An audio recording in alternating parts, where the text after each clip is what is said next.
Hi, I'm Barrett. And I'm Brandon. And we are Bionicfitness. Today we're going to chat with you a bit about squats. Have you ever been told not to let your knees go past your toes in a squat? That's super incorrect, and I'm going to show you why, right?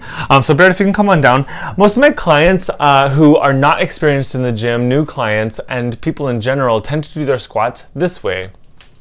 They keep their back upright and they protrude their knees far forward. This is really hard on the knee joint, and overcompensation through the quads is happening. He's even lifting his heels a little bit to try and compensate for that movement. How's it feel, Barrett? It feels terrible. Yeah, come on back up. Okay. Yeah. All right. The problem with the cue, don't let your knees go past your toes, is this. Come on down. If Barrett gets in that same position, and we try and take the knees and pull them backwards, what ends up happening is that his weight distributes backwards and he falls over, right? He hasn't been properly cued to angle all of his joints properly, right? So let's come down to a proper squat here, Barrett. If you take a look at the angle of his back and the angle of his shin, they're parallel. They're really nicely even, and why that's important, do you want to come up and down in your squats for me? Just keep going up and down. I'm going to use my trusty little plumb line with rainbow dash at the bottom. If we put the plumb line in the center of his gravity here, as Barrett's doing the squat, his weight is always evenly distributed between the front of the plumb line and the back of the plumb line. So his head's in the front and his glutes sit back, right? That's part of the angles being nice and even between the two. If he comes into a really deep squat, you can see that his knees are going past his toes.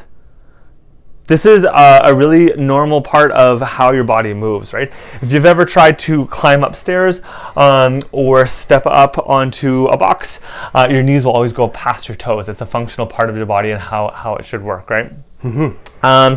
So let's take a look at this from the side view one more time. There's a couple things happening here. In a squat, two main joints are working, the hip and the knee. Obviously other joints are working also, but these are the main movers here. The knee extends from the quads. The quads are responsible for that knee extension. Show me that.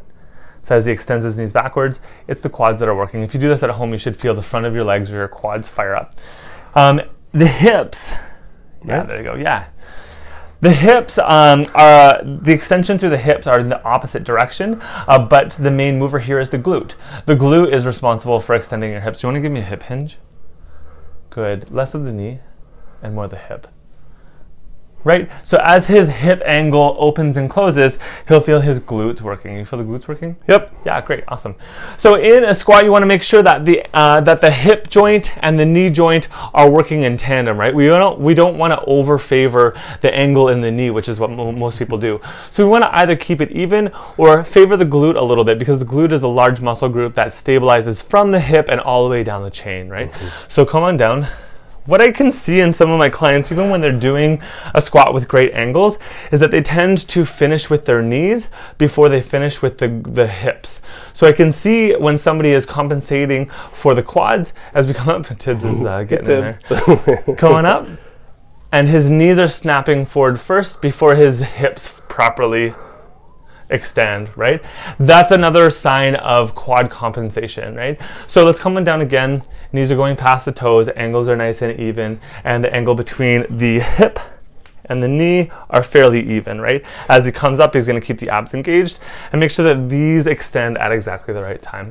That is the side view of the squat and a really simple breakdown of how that should look.